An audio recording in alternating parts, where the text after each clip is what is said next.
Hey guys, welcome back to some more Battlefield 6 news, and today I thought we're going over everything we know about the cosmetics and customization options that we can expect to see in the new Battlefield game, or at least everything we know from the leaks so far. Because there have been new screenshots that popped up on Reddit and X over the last few days showcasing some of the soldier skins, but building up on that we also have more leaks about vehicle and weapon customization and certain details that might be interesting. So we're gonna go over all of this in the video, but as usual, take it with a pinch of salt since we never know how old these leaks actually are or if they're coming from an old build of the playtesting client. And we also don't know what will change from the playtest to the final release of the game.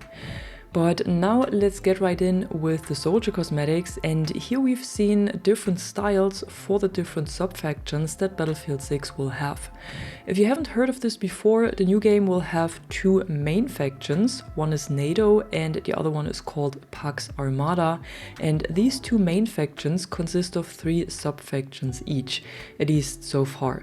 And within these sub-factions we will have named soldiers with backstories and so on, so they basically took the more personal approach from the specialists of Battlefield 2042, but moved these soldiers into certain factions and sub-factions. At least that's how I understand it from the leaks. Unnamed soldiers with no backstories like we know them from older Battlefield games don't seem to be in the game again. But coming back to the cosmetics, it seems like each sub-faction has a different kind of camo, and all of them look very grounded, realistic and military so far. They basically look like what we know from Battlefield 4 and older titles, which is also why I'm showing you Battlefield 4 footage here, because of course I cannot show you the leaks themselves. Also because they cannot be found on Reddit and X anymore, because they were already removed by EA. And I think this is a very good way to start when the camos really look like this and it's not just placeholders, and it would show that at least with the base camos they want to go boots on the ground. However, I'm pretty sure that this will change throughout the game's live service, especially if the leaks are true that the Battle Royale mode will be free to play, so I'm sure that we will not only see these kind of military camos as cosmetics later on, but also more unique skins and maybe even some that are a bit out of place.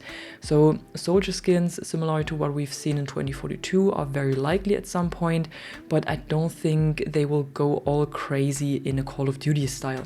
At least I'm hoping that they know the Battlefield community good enough to know that we don't want this kind of goofy stuff in the game. What was also shown in a screenshot just recently are patches as customization options, and I don't think we ever had them before in a Battlefield game, but please correct me if I'm wrong here. Unfortunately, the screenshot was also already removed from Reddit, just like all the other leaks basically, so EA is really pretty fast with this stuff now.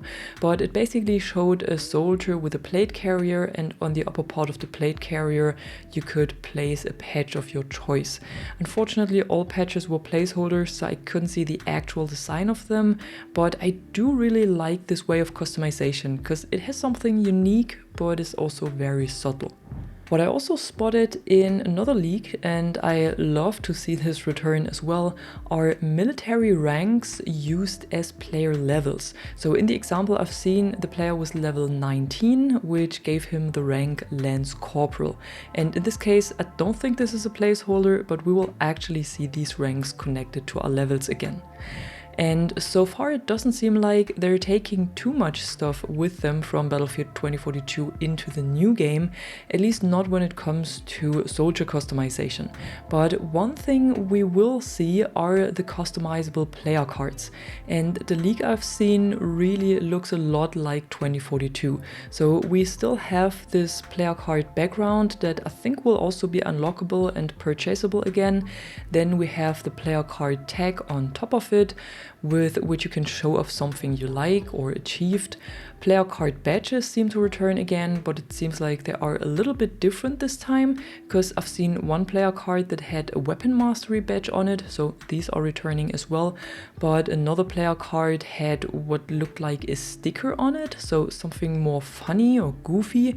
And lastly, what seems to be shown on your player card as well is your dog tag, and these actually look very similar to the dog tags we had had in Battlefield 4. So my guess is that they will also be fully customizable again.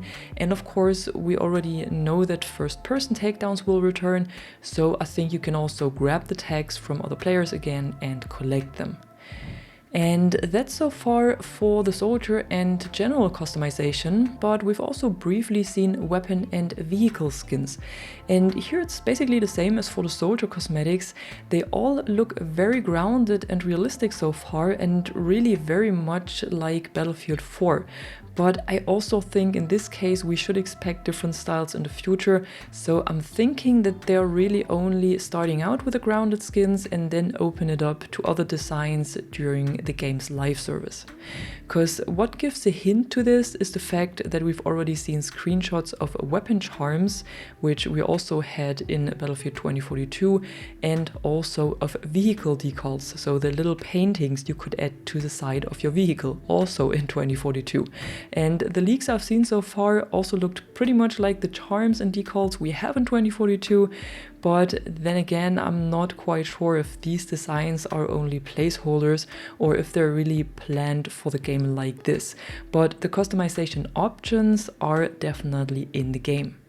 And then we can of course expect to see battle passes again and an in-game store where you can buy or unlock these cosmetics. And the battle pass seems to work a little bit different this time. At least the screenshot I've seen didn't show this normal linear battle pass anymore that we had in 2042, but instead it seems like there were options that you could select. However, it was in Chinese, so it was a bit hard to tell from Google Translate what this could be, and it didn't really fully make sense. So I'm not quite sure how this will actually work, and I'm just gonna leave it like this, but I didn't see this fully linear typical battle pass anymore. And for the store, we haven't seen any preview so far. I've only seen that the tab in general exists, so there will be a store, which I think is not really surprising, but we don't know what to expect from it yet or how the pricing will be. In addition to this, there was also a so-called Battlefield Pro subscription leaked a few weeks ago, and this will include the Battle Pass, tier skips, and additional cosmetics and missions. So it could be something like the Ultimate Pass we've already seen in 2042, at least that's what it sounds like, because I doubt that it is really a subscription with a monthly payment similar to Fortnite. But I could be completely wrong about this. I mean, we're still talking about a live service by EA, so we don't know. Maybe they're really going for a subscription with this one. But yeah, that was it for today. A full overview of everything we know about cosmetics and customization in the new Battlefield game so far. And if you enjoyed the video, don't forget to drop a like and subscribe. And of course, don't forget to tell me your opinion in the comments below. And I'm gonna see you in the next one. I'm the Catwoman, and you are awesome.